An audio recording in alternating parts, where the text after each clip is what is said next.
What's up guys, and welcome to another video. It is 6 AM and it is the day of my Get It Girl event, and I'm so excited. We're about to start getting ready. All I've done so far is my hair, but I've got Beck here with me and we're waiting for our makeup girl Sam to come and arrive and make us look really nice. But I thought I'd take you guys along on this event with me today. I don't know how much footage I'll be able to get. I might just see if someone else can hold my camera for me, but I just wanted to show you a little bit more about what we do for these events, and hopefully it's a really good day. I'm so excited, but I'm also so nervous for my presentation. I'm not very good with public speaking or speaking full stop. I feel like I always get so worried I'm gonna get like flustered and mess my words up.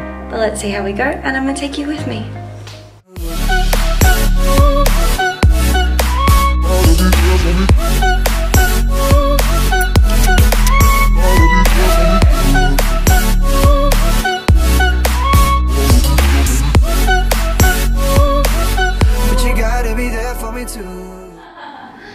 I'll get this in slow motion.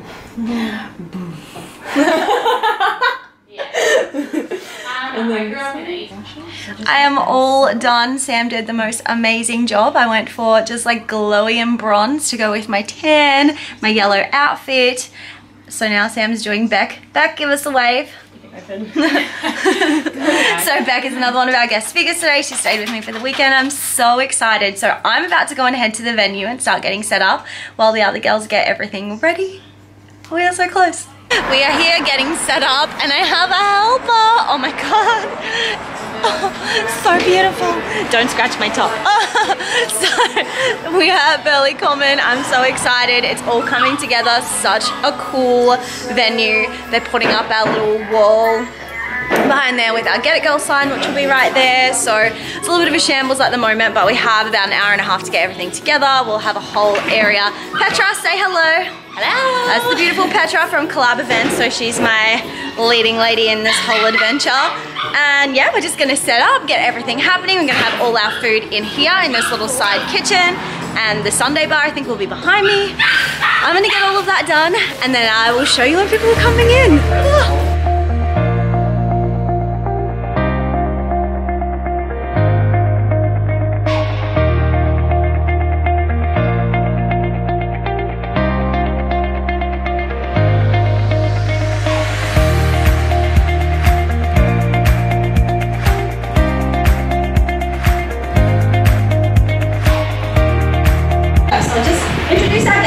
First.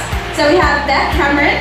So she's flown up from Melbourne. I'm so grateful to have her here. She's going to talk to you guys about managing stress and how overdoing things can actually be really detrimental to your health and fitness goals. We've also got Lauren Patterson here. So she's come down from Brisbane. She's going to be talking about how fitness can improve your mental health and telling you guys a little bit about her story. We have Georgie Stevenson, and her topic will be health without obsession. So talking you through intuitive eating and how to get a little bit more balance in your life. And then you'll also have me telling you about why my goal weight didn't make me happy and what you guys can do to really focus on more positive goals.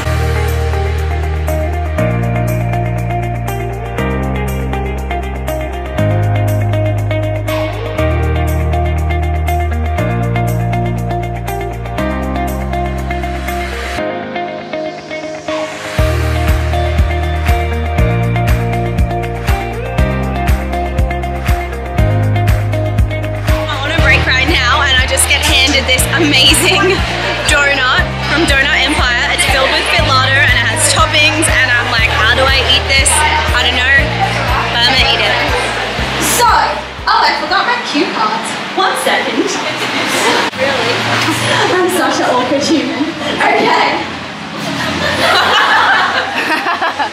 We're off to a really good start, guys. I try and connect with as many of you as possible because I think, like, I know a lot of you follow me on Instagram and follow the other girls on Instagram, and I think the most important thing that I want to give to you guys today is not just my story, because I know that a lot of you see it on Instagram, but also a lot of the turning points that I haven't actually spoken about that are kind of like hard for me to have dealt with at the time, but I think that would really help you guys today to learn a little bit more about what I've been through and what might potentially help you if you're in the same situation. So I'm going to be talking to you guys today about why your goal weight won't make you happy, because mine definitely didn't. Now, before I get started, I don't want you guys to think this is like anti-dieting or, you know, don't try and lose weight or anything like that.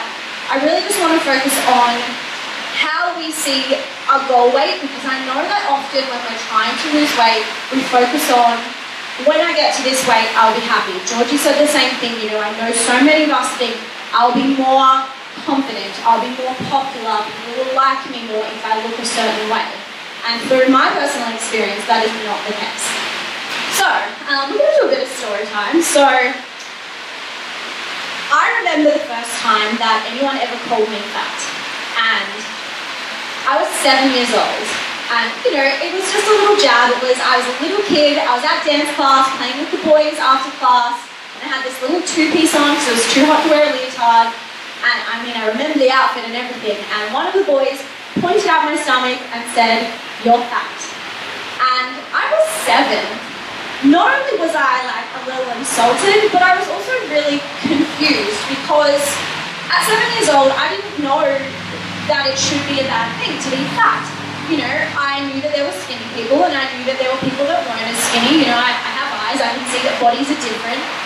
But I didn't know at the time that being fat was something that I should care about or that I should worry about. And, you know, I was a little bit of a chubby kid, but every kid has a tummy. But it really made me think, and from that point, I really feel like I did start to notice more about being fat not being a good thing. I started to notice on TV the people that were skinny and beautiful and how they felt. And I think that's something that really carried me through a lot of my teenage and adult years, was this notion that skinnier was better and fat is something that I should be trying to change. And I think that's really sad. And I mean, it's not like it was the most life-changing moment, but it's just, I remember that feeling and that confusion of being like, I didn't even know that there was anything wrong with me. But that was something that, you know, I remember, and I remember feeling this for a lot of my life. You know, obviously, high school, things like that. Obviously, people call me names at any point in your life. Like, I'm sure most of us have experienced bitchy girls that are just like, you're fat, whatever. But I've always had the perception that skinnier is better, that if you're a bit fat, you should be embarrassed about it, you should be trying to change it, and that really dictated my life for a lot of my life. So I ended up gaining a fair bit of weight in my 20s. I was in a really unhappy relationship, and I ended up hitting about 75 kilos for, you know, I'm a pretty tiny human, so about 13, 14 kilos more than I am now. And for me, like, I felt like I was pretty overweight. I was really self-conscious. I was in a really horrible toxic relationship, and I just felt really shitty about myself. But I also wasn't being healthy, so I definitely wanted to lose some weight, and I always had this goal weight in mind of 52 kilos. And this was because I actually have this photo of my mom when I was probably like 1 or 2, like this tiny little toddler, and my mom was at the beach, and we have this photo, and her body is fucking banging, like, let me tell you. And my mom and I have a really similar body type, so I was just like, I need to look like that. What weight were you at this photo? And she was like, I was 52 kilos. So I just for some reason had this like obsession with getting to that weight, because I thought, the way I see my mom, I want people to see me that way. I want people to compliment me and feel like my body is like aspirational. So I always just had that in the back of my head. I don't know, it was just a random number, but it was something that I just always wanted to achieve. So I started dieting, I got healthier. You know, when I was at my biggest, I was eating a box of pizza shapes for lunch. So, you know, I definitely needed to make a change, but I always had that number in my head that I always wanted to reach. So I lost a little bit of weight on my own in really healthy ways. You know, I started to incorporate more walking, I started training at the gym a little bit more, just doing classes, eating healthier, and I definitely had a really good approach, but I couldn't quite get to my goal. I was probably about 10 kilos above that 52 kilo mark, and I really wanted something to push me. So I decided to compete, which was, at the time, like, not a super popular thing. I think you had competed before me. And there was a few people on social media that were kind of making it a thing, and I was like, you know what, this is a great way to get to my goal. So I competed as a way to push me to that finish line, and I was like, when I get there, I'm going to be so much happier, I'm going to be so much more confident. You know, I had lived with this like self-consciousness my entire life of feeling like I was the fat friend, or I was a little bit chubby, or I would be better if I was skinnier. So I got to that goal weight and even a little bit leaner. I think I competed at about 51 kilos my first time, and I was tiny. And throughout that process of my first contest prep, my Instagram following went through the roof. I went from, 1,000 or 2,000 people to about 10,000 people following me within the space of maybe 2 months. And that was a reinforcement to me at the time that skinnier is better, that people seem to like me more because I have a better body. People are commenting on my photos, goals, and how did you do it, and you look amazing, and how do I look like this? And for me that was really hard, because it almost trapped me into feeling like, okay, this has reinforced everything that I thought in my life, that people are going to like me more if I look better. I still wasn't 100% happy in myself, but I was like, you know what, people like me more. Like, it's kind of nice to have someone write goals on your photo. Like, it's a cool thing when that's new to you. But that made me feel like I had to keep that going. And I ended up doing 9 shows in the period of about 2 years, so I was pretty much back-to-back prepping, because I felt like I had built this social media following, I had built a business off the back of my Instagram coaching clients, and I had told myself that all of this is because I look this way, all of this is because I have abs, and because I'm posting photos, doing 2 hours of Stairmaster, and people want to, have the drive that I have, and then I almost like boxed myself into a corner, feeling like I couldn't give this up, and people would all of a sudden not like me if I wasn't like this anymore. But I definitely wasn't happy. While it was nice to receive compliments, I was still self-conscious. I don't know if any of you guys have ever used Facetune. Like, not gonna lie, I use it every time on my forehead. I have wrinkles, but I actually kind of Facetuned my body a little bit when I was competing. And I find that fucking ridiculous. So basically it's like Photoshop, if you haven't heard of it. You can make your waist smaller, you can make your legs skinnier, whatever. I'm not going to say I did it a lot to myself, but there were times where I sucked my tummy in a little bit. I've actually never told anyone this, and this wasn't even in my cards, but spoiler.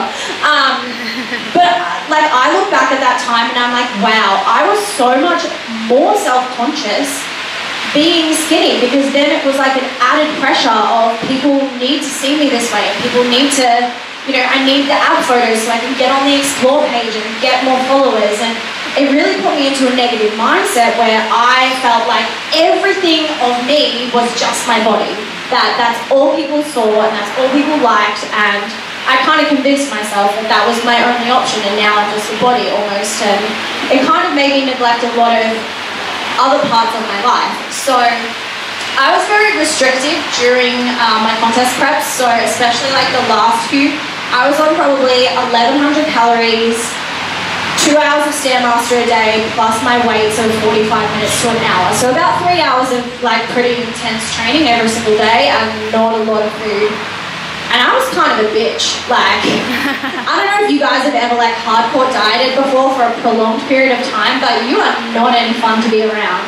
And I just pushed myself to keep going, because I was like, I need this, I need to keep my business going, and if my Instagram followers go down, what's going to happen to me? And I didn't know how to stop. But the turning point for me was actually my boyfriend, who I was with at the time, lovely human, the most kindest, most supportive person on the planet, but he sat me down and said to me, you have been dieting for our entire relationship. I don't know how much longer I can survive with you being like this, because you are not a lot of fun to be around. You can never go out on dates. You don't want to have sex because you're tired from 2 hours of Stairmaster. And you're not the person that you were when you weren't competing.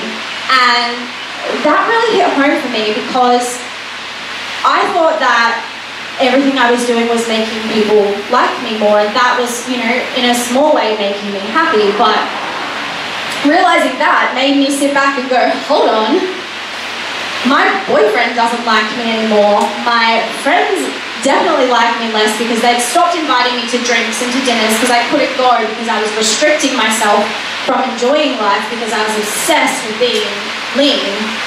And I was like, who the fuck am I doing this for? The people around me that I give a shit about, they don't like me anymore. I definitely don't like me anymore. Like, I'm doing this for the approval of like strangers on the internet that I don't give a shit about. And I feel like that's the reasoning behind a lot of us wanting to lose weight. Like, honestly, so many clients come to me feeling like, I want to drop weight, I want to lose 5 kilos, you know, I want to feel more confident with my partner. Your partner's probably going to like you more if you're actually eating food and being healthy and not being a cranky piece of shit, to be honest. And so that was just a really rude awakening for me to go, why the fuck am I doing this? It was really scary for me to hear that bit of a shock, and I realized that I needed to cut it out. I needed to stop competing and stop dieting and focus on having a more whole life that didn't just revolve around being skinnier. So I stopped competing, and I definitely had a really hard time in the first like 6 months or so. So this was March 2017, so a year and a half ago. And for the first 6 months, I didn't really know how to handle it. I felt very lost because I didn't have that direction anymore. I didn't have something driving me to get to the gym all the time or to eat healthy. I really worried about the way that people would perceive me as I gained weight. And, you know, like Georgie touched on, people fucking comment. They're like, you don't look like you used to look. You've been pigging out or you've blown out post-show. Fucking rude. But, you know, it happens. Like, I'm very thankful that I didn't get it a lot, and I actually got a lot of positivity because I was sharing the experiences that I was having in terms of gaining weight and struggling with binge eating. So I was really blessed that I had a lot of supportive people around me, but I just got to a point where I was binging pretty regularly because I'd come off the back of restricting so hard for so long. I didn't know how to just go out to dinner like a normal person and leave it at that. It had to be, you know, I would go for sushi and then I would go home and I would eat an entire tub of ice cream because in my head I was like, I'm going to start again tomorrow and I'm going to restrict again tomorrow. So it was a lot of like, it took a lot of time to get out of that mindset of I can just eat and live and enjoy my life because I didn't know how to do that for the previous 2 years. But I got to a point where I had gained about 15 kilos in a 6-month period, which is quite a lot. It was not in a healthy way, so I'm not going to tell you to do that, but I think it was a really necessary thing for me because it got me to a point where I felt so uncomfortable because I wasn't taking care of myself. And I just one day realized, like, I have spent so much of my life hating myself. I hated myself when I was fatter. I hated myself still when I was leaner, and I still was so self-conscious. And, you know, I'm in the middle now, and I still hate myself. Like, why can't I be happy in my body? And I realized it wasn't about being happy in my body. It was being happy with me. And no matter how I looked, I was never going to be happy until I made my life better. So that was a really big turning point where I had to kind of disconnect a little bit from my body and from the way I saw myself, and I started to focus on a lot more of the positives in my life. So I practiced a lot of mindfulness, a lot of gratitude, and I really tried to do a bit of an exercise of anytime I had a negative feeling about my body, I would find at least one positive thing in my life that I was grateful for to try and flip it around. And that was a really helpful thing for me, and it's something that I think that you guys should really all incorporate. If you look in the mirror and you're like, fuck, my stomach looks so fat today, find something good about yourself, because at least if you're 1 for 1, and if not, if you've got true compliments for yourself, you'll slowly push those negative feelings away. And I'm not going to tell you that I never have fat days, because of course I do, but changing my mindset around the way I saw myself and focusing on more of the great things about me really helped to disconnect how I look from who I am, because my body is not who I am. It's just an outside, and yeah, we want to look good, but we shouldn't neglect the more important parts of our life just to look a certain way. And I was really lucky that I hit that point where I was starting to become more positive. I started posting more photos again, getting a little bit more confident, even though I wasn't loving my body, but I felt good in myself because I was really grateful for the people that I had around me. The fact that I hadn't lost any followers. In fact, my Instagram was still growing even while I was gaining weight, so that was like a, oh, I thought that this was all going to disappear when I don't have abs anymore, and it didn't, which was amazing. My business kept booming, and there were so many positives in my life that I could celebrate that had nothing to do with how I looked. So that was really good for me to actually realise, and I guess it is really an individual situation for me. I'm just lucky that that kind of all fell into place to help me realise, but it's so important to know that we are like so much more than our bodies and so much more than just trying to be skinny. This is a quote that I posted on my Instagram a couple of days ago, and this is basically my mantra for my whole life. I came across it at this time that I was gaining weight, and it's really stuck by me. And it says, your best weight is whatever weight you reach while living a healthy life that you actually enjoy. And that is so true, because yeah, I hit my goal weight. I thought that was going to make me happier and more confident, but I was not living a healthy life, and I was not living a life that I enjoyed. The things that I had to do to get that skinny were absolutely fucked. I don't want anyone to have to do 2 hours of Stairmaster ever.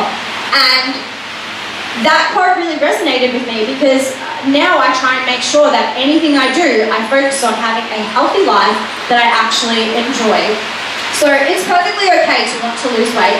It's perfectly okay if you have goals and you want to knuckle down and lose a few kilos or get stronger in the gym, but we need to focus on having a healthy life and a life that you enjoy. So I always kind of break goals down into 3 different aspects: training, nutrition, and mindset. So you can apply those 2 things to everything. So training, you want to have a healthy life that you actually enjoy. Okay, cool. So find a kind of training that challenges your body, that, you know, gets you moving. If you're trying to lose weight, you want to burn some calories, but in a healthy way, so not overdoing it, not putting yourself into a stressful situation, and doing something that you enjoy. So if you think that running and doing HIIT has to be done because you want to lose weight, but you fucking hate it, don't do it. Find a healthy way that you enjoy to train. Same with nutrition. You want to try and get a bit more balance, you want to incorporate treats, and you want to enjoy the way that you're dieting. And mindset, like all of these guys touched on, you want to focus on getting your stress levels down, getting more sleep in, focusing on positivity, focusing on gratitude, and also focusing on non-scale victories throughout your journey to make sure that you are enjoying the process just as much as working towards your goals. Mostly, I want you guys to note down that quote. It's on my Instagram from a few days ago, because for me, that is something I truly do live my life by. I have been fatter, I've been skinnier, I've been in between, and none of those things in terms of my body truly made me happy. But I'm so grateful that I'm in a place now where I'm comfortable in my body. I might not look as lean as I would love to look, but I live a truly healthy life, and I genuinely enjoy it, and I focus on the great relationships I have with my boyfriend and my friends and the amazing business that I have, and all of you guys that paid money to come here today to hear us speak. And none of that has to do with me having abs.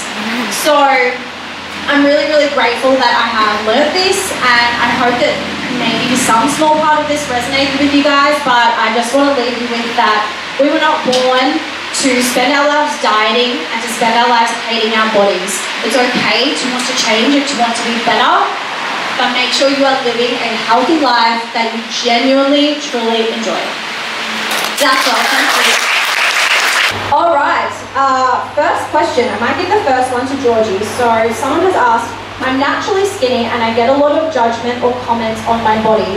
How do you deal with other people's perceptions of your body? And I think this is a really important one, because it's a question I had for Georgie as well. Obviously, having a massive Instagram following and people can be really rude. I really want to know how you deal with the criticism. So that's a really great question, and I am going to sort of spin it on the whole, how I can sort of answer that in regard to when I do have people comment on my photos on my Instagram. And to be honest, it used to really affect me, and I would like dwell on it and think about it, but now I honestly put it back on that person, and I think, wow, that person must be insecure about themselves in some way. I find when someone says something nasty about you, I generally think of a mirror, and I think they're definitely reflecting on their own lives, or they have some sort of issue. And I just honestly, it doesn't really affect me, because I'm so content in what I'm doing, and I know I found, like, my body at the moment is what is exactly exactly perfect for me because I have connected with my body, I've listened to it, and I lead a very healthy life. I don't take it to obsession anymore, and I feel like I'm doing everything that's really good for me, and I found my healthy. So when I get comments, I kind of just think, oh, you know, they've got some issues, or I just don't really care. And I think that's bringing the whole self-love component. Like, if you have enough love for yourself, you just generally won't care what others think. And I think that's really important because, like Sammy said in her talk, you're always going to have people, just bitchy girls, say nasty things. So I think it's just really fun. Alright, next question I'm going to pass over to Lauren, and it is number 1 advice for someone starting their health and fitness journey. Alright, so when you are starting out, the first one is that you don't need to overwhelm yourself. More often than not, when someone's starting their health and fitness journey, they think that they need to go to a sub store and buy every single sub that that guy tells them to buy. You don't. You just need to take little baby steps at a time, whether that's starting with a half-hour gym session or joining a new gym. I always think that you should take advantage of free trials and try every single gym you can find until you find one that you absolutely love going to, because if you don't love it, you're not going to do it. And when it comes to nutrition, definitely don't overwhelm yourself with that one. It's just about making healthy, conscious choices one meal at a time. So if you are going to go and grab a burger, think, should I really do that for the 5th time this week? No. It's, you know, when you go to the supermarket, stick to the outsides. That's where all the healthy, fresh stuff is. It's about making those little healthy, conscious choices. And luckily, you know, the beauty of Instagram is that you can actually learn a shitload on there. And just take the little tips that work for you and take it one step at a time. There's no use in that overdoing everything and jumping into it full force, even though, you know, you might find what you love, you might find what you hate, and it's all about doing what you love, so stick with that. Alright, next question is around stress and cortisol. So this person is overtraining and hasn't had a period for a really long time. She has worked on her, you know, reducing her stress. What do you suggest, Beck, to help in terms of restoring her menstrual cycle and getting herself healthy? Okay, so in terms of your menstrual cycle, obviously losing that is a really big warning sign that something about your body is not healthy. It's part of our role as a female to have that healthy menstrual cycle. So I often get too many clients who say, oh, I'm not getting my period, but you know, that's okay. It's not okay. So I'm really glad that you are addressing that and trying to make some changes. If you have already tried to reduce your stress, I would definitely make sure you're getting blood work done to have a look at your hormonal levels and seeing what's imbalanced if you haven't already done that already, because there are a few reproductive hormones that you will need to look at. In terms of other things, there are a lot of natural supplements you can do to help balance your reproductive hormones. Companies like ATP Science produce supplements like Alpha Venus and Alpha Mars that are really good at balancing that. Again, I can't really advise on that without knowing specifically what hormones you are kind of having issues with. So I definitely work with a doctor or naturopath or even an integrated health professional who kind of integrates Western medicine with natural medicines as well. So that's kind of what I would go down, and maybe even working with an endocrinologist who deals with hormones specifically. Alright, I'm going to take this next one. Do you ever feel conflicted between who you are as a person and the image that you feel you need to portray on social media? Yes. I feel like, I don't even know if this was for me, but I'm like, this speaks to me right now. I've actually been having a really hard time with social media lately, where I feel like I have created this image of truthfulness, yes, but also generally quite a positive page. Body positive, mentally healthy, and I feel like at times it's sometimes hard to keep that up if I don't feel that way. So I feel pressured to be a little bit more positive all the time, and if I'm having a fat day, I feel like I can't talk about that because I don't want people to think that I'm going against this image that I've put together. So I find it really hard to separate myself, so I've tried to take a little bit of a step back on social media, to be honest, and try and keep it more business and a little bit personal, but being able to keep some things for myself for sure, because I want to be as authentic as I can, and I don't want to feel like I have to hide anything, but it's also really hard when you've built a following in like one particular direction and you try and shift that direction. I felt the same thing obviously coming out of competing. I was in one kind of direction of like go hard, train harder, you know, super strict, and then to change into more of like a body positive, self-love kind of account was a little bit of a shift, and it was a little bit difficult to maneuver in that direction. So definitely it's really hard. I think like if this is for someone in particular that is asking in terms of what they should do, be as honest as you can on social media. Like if it's a personal account, you want to have your account representative of you and representative of what you believe in, but it is also okay to keep some things to yourself, because I think it's really important to have a little bit of privacy in your life as well. I'm sure Georgie has the same thing where it's like you can't tell everyone everything that you're doing, and I did for a while, and I think taking a step back and just being like, I'm going to keep, you know, at the moment, for example, like I don't really talk about my boyfriend. No one's ever seen him on Instagram, my newer boyfriend that, you know, my last relationship was all over Instagram and all over vlogs, and I got so many questions when we broke up, and I have decided now to keep that for myself. So I think if you're in the position where you feel like you need to be a certain person to keep your Instagram going, you don't, you just need to be yourself, but it's okay to take a step back and just keep a little bit of privacy if you feel like you need to, because it's also your own personal Instagram. Like you can post whatever the fuck you want. We are done. I'm here with Lauren and Beck, and Georgie just left, but all wrapped up. I feel like it was such an amazing day. I'm so thankful for all the speakers and just for your friendship as well. And thanks for being here with me today. It was a really good day, and you know, we just have to pack up now, and that's all. Thank you for watching. I hope you enjoyed this little vlog, and thank you to you guys for being part of it. Thank you.